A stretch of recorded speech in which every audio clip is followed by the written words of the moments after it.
Mimic is the new science fiction thriller starring Academy Award-winning Mira Sorvino, the actress who shot to stardom with her breakthrough performance in Woody Allen's film Mighty Aphrodite. Now having mastered both comedy and drama, she ventures into the world of horror.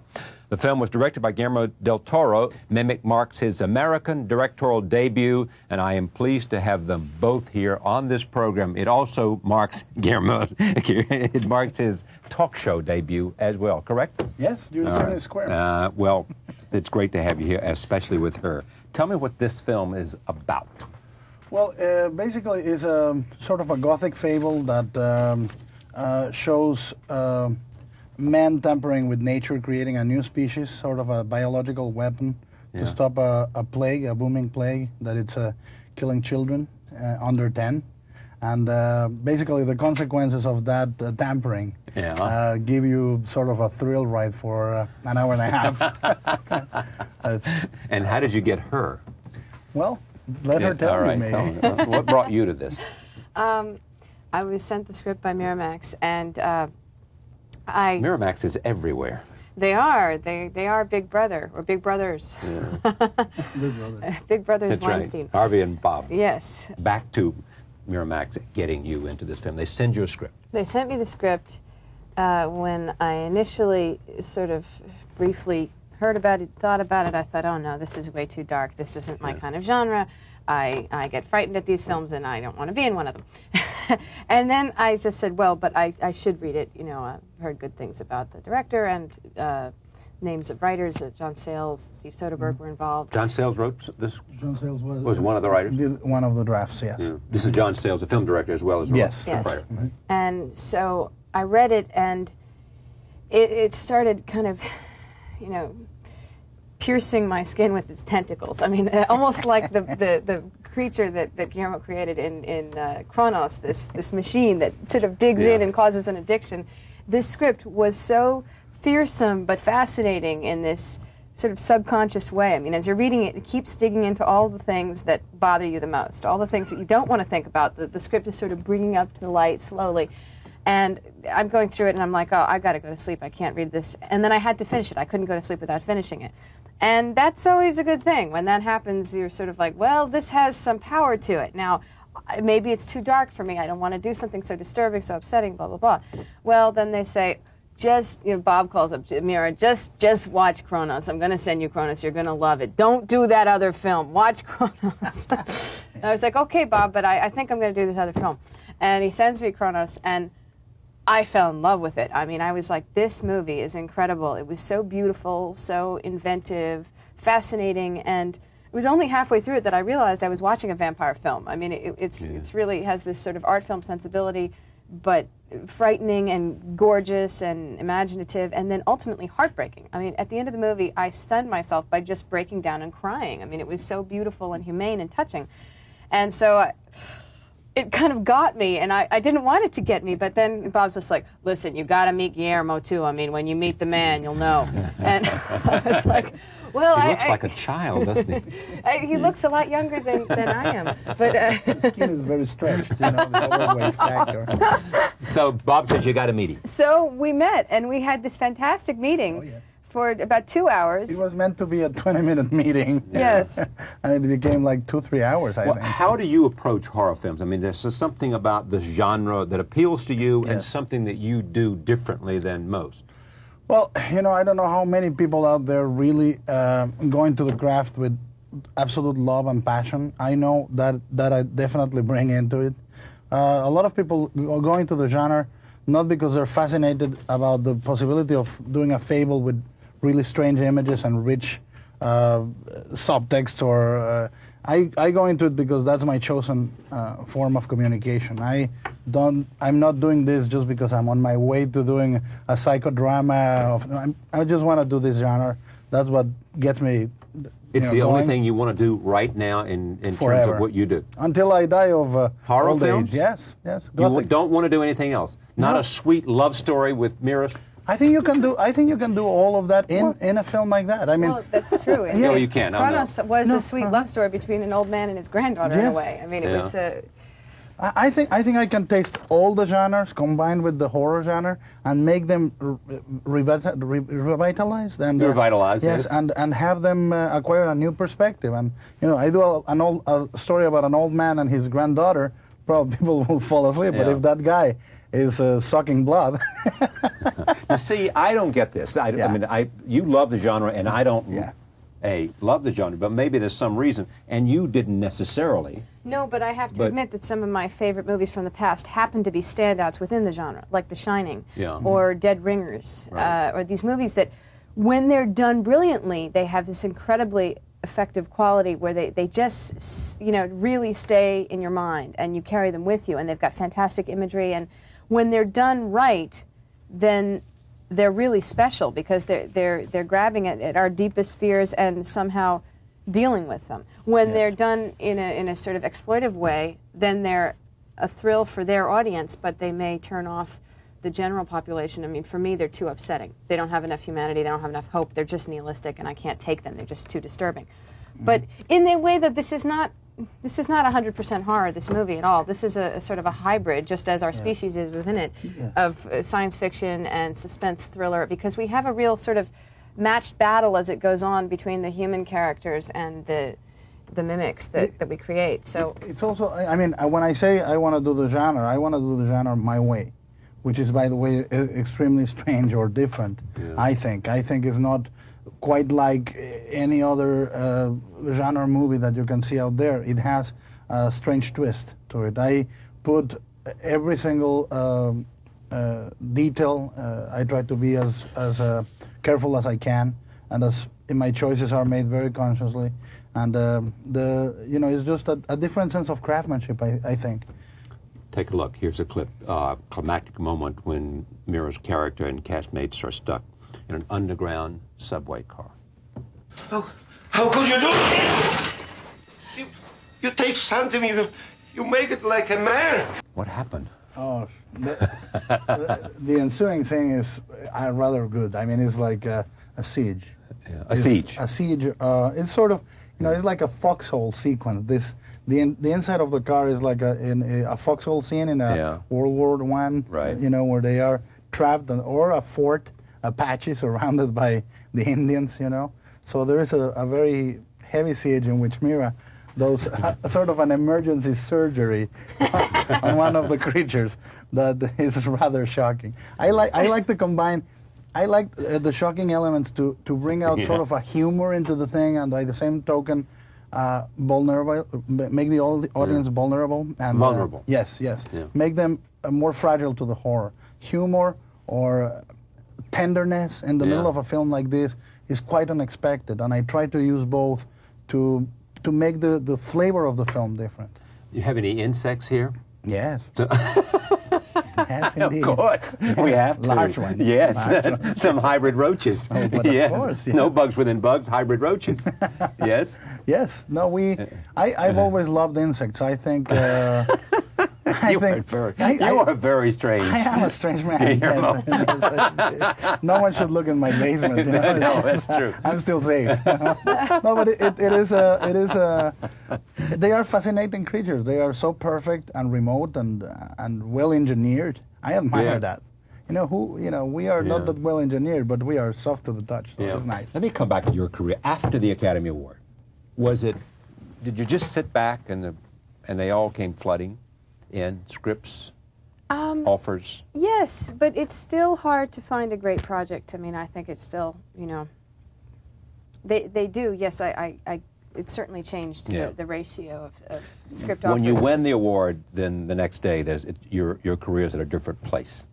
I guess so. I mean, there was a status that came from just being nominated that really upped my career. Like in the few months preceding the Academy Awards, just the fact that I had been nominated changed a lot. And then afterwards it changed more. And everyone always refers to it still. Now, I still have people coming up to me and congratulating me on it, even though another one has passed since then. And it's very sweet. I mean, it changed my career. What do you look for? How do you decide about projects? Well, that kind of varies considering it's sort of all based on what I've already done and what I want to do. And what I may have wanted to do last year is different from what I want to do now. And last year I wanted to try, experiences I had never had before. I wanted to play very proactive female roles. I didn't want to play girlfriends or, you know, I wanted to do things that were generally roles reserved for members of a boys' club, you know, and Mimic is a movie like that. Oddly enough, Romeo and Michelle is a movie like that. It's a female buddy comedy. Sure, and exactly. that doesn't really exist, Yeah. you know, and as silly as that may seem, and as much as people may say, oh, they're just playing two dumb blonde ditzes, that's not really true. We're playing two dummies, but our sex and hair color is totally irrelevant. And next, where are you in your head now? Now I think I'm calmed down a little. I got some action genre stuff out of my system. I got to run and kick and fall and jump and shoot and everything. So I think I'm ready to do something more lyrical. I want to do something kind of beautiful, and I don't know what that is until I find it. Or something just really super, like, just amazingly intense actress material. I want to be in love with whatever is the next thing I do. I don't want it to be kind of well, okay, this sounds like a good idea. I want it to be something that I'm dying to do because I'm very tired right now, and I won't come out of my little hibernation until something makes me. So that's how I feel in other words, somebody has got to come along with something A that has role that lots really of says incentive that for I you. have It to really play. motivates you to get out of wherever you are. Yeah, Fatigue I'm just ready for a rest. And So how do you rest? well, I'm an idiot. The way I rest is I start a photo project. You know, I'm doing a photo project now, just on the set of Quentin's movie Jackie Brown, and I'm just doing a ton of photographs, and maybe they'll turn into a book, maybe not. It depends on how they are. Wait, I mean, you're being photographed. No, I am photographing. You're the photographer. Yes. Is this a? This is a long-standing Because there was some hobby of mine that I controversy love. about you and. Oh, that's a completely separate issue. I know. You being photographed. That's a completely separate issue, which if I can devote 1 minute of screen time to that, I don't know if we should or not. I mean, there's a few things that have been absolutely obscured by the hoopla over it. Straighten it out for us. Okay. Even the New York Times, which I was rather disturbed by the fact that they didn't ask me to comment on the article because they made the issue about the curtailment of an artist's right to use his medium in whatever way he sees fit. And a lot of the art of photography happens in the printing stage. And by retouching or dodging and burning, even in that rudimentary form, you can seriously alter a photographic image. And, you know, they're touting David LaChapelle as one of the great new masters of the form, and I have extreme respect for his talent. I think he's a fantastic photographer. However, we were in a situation where it was a non-paid photo shoot in which I was doing it, you know, consenting to do it with David LaChapelle, and I'm a celebrity, and we decided to do it as a theme that I was going to portray certain figures from Hollywood past. And David has a slightly offbeat, lurid sensibility to his work, and I was willing to go a certain ways down that path with him, but not too far. And we talked a few days before the photo shoot about what images I would portray, and I agreed to do Frances Farmer in two different situations, one in the courthouse and one walking out of the hospital. And I agreed to do Lana Turner after Johnny Stompanato was killed by her daughter. He asked me if I would portray the girl that was supposedly killed by Fatty Arbuckle, and I said no, because I just didn't want that association. And he said, okay, well, we could do you as Jane Mansfield or Joan Crawford. And I said, well, Jane Mansfield, I did Marilyn on television, and if you put me in a 50s platinum wig and 50s makeup, I'm going to look like my Marilyn. So I'd rather not keep doing that image. And Joan Crawford, I just prefer, that's not something I'm interested in either. I mean, she's, you know, a malicious woman. She was in her 50s when she had, you know, the Christina Crawford, and it's not, let's find some other mutually interesting image. Let's go for something else. Call me when you find it. He didn't call me. I show up on the set Saturday. We do the first two setups. The New York Times said that I didn't have any objections to the Frances Farmer setup in which the brain was being carried in a jar by a nurse. And actually, that was also something he added in after the fact that was never in the original photograph, and I didn't know would be there. So as I say, he has a slightly lurid taste, and you know, that's his taste, that's his sensibility. I would not have made a ruckus about the brain. However, then we get to the next location and we see a setup for both a Jane Mansfield photo shoot and a, you know, Joan Crawford one. And I said, you know, I'm really sorry, but we agree, you know, I told you I wasn't willing to do those. And this is a volunteer situation. I'm not being paid, I'm not a model. You know, and then this is a mutually beneficial photo shoot, but it's an agreement between two artists. I'm acting as his subject, but in a prescribed manner. I'm not clay for him to sculpt. I mean, if he had hired me as a model and the model said, okay, do with me what you will, that's a completely different story. So he agreed on the set after deliberation with about 10 witnesses, including Allure's stylist, who was there. The magazine's representative was there, and my publicist was there, Quentin was there, everyone was there. And ultimately, I said, look, I'll do this outfit as Judy Garland or as Marlene Dietrich because it suited either of those personalities, but I'm not going to do Joan Crawford. I said I wouldn't and I won't. And so he agreed and said, okay, we'll shoot you as Marlene Dietrich. We won't do Joan Crawford. And the makeup artist, we brought out my Marlene Dietrich books that I happen to have in my car, did this makeup, and posed me as Dietrich. And Quentin even did a few Polaroids with me. There was no little girl, there was no tree, and there was no eyebrows and mouth that were later computer imposed upon it. So the thing is, the issue is here that he lied, because after the fact, he decided, I'm just going to do whatever I want. I'm going to turn her back into Joan Crawford. She said she wouldn't do it. I agreed to that, but now I'm going to go back and do it my way. Well, there seems to be something very dishonorable about that to me. I just take issue with his dishonesty and manipulativeness, because, and he's made it an issue like I'm trying to stop his creative rights. I'm not trying to stop that at all. But then again, I don't have to be shot in a photograph if we don't agree sort of on the general idea of the photograph. Well, the nature of the relationship suggests a consensual relationship because it's not an employee-employee. It's not. Right, and it's a verbal contract, which actually is a legal thing. I mean, there was a verbal contract. 10 people witnessed that it was not about Joan Crawford. It was going to be something else, and he gave his word, and his word obviously means nothing. And now he's created a big brouhaha that I am the enemy of art, and that is not at all the case. But I am the enemy of dishonesty, and I think that any artist who works with another artist should honor the other person's wishes, especially when they've been promised to them. And he did not pay me, and this was not. So what's going to happen? You just have a chance to express. Well, I'm just actually rebutting what appeared in the New York Times, and I was just rather perturbed that the writer, started making implications. No one seems to know why Miss Sorvino did not want this, or why she didn't object to the brain in the jar, but she was like. You didn't even ask me, and she didn't ever lay out that it was a lie. Basically, he lied. He said, we're not doing that, we're doing this, okay? And, to the makeup artist, said, make her up as Marlene Dietrich. And then later imposed the eyebrows, the mouth, and presented me as he wished, and it said an homage to Joan Crawford. So, and the magazine, what I cannot believe, I have to say, I really find it very difficult to believe that they did not know about this, because my publicist was there, and their stylist was there, and I'm sure they must have reported back to the editor. Well, there was a little issue. It got cleared up. They're doing Marlene Dietrich. So I'm glad you had a chance to say that. Anyway. You are a photographer?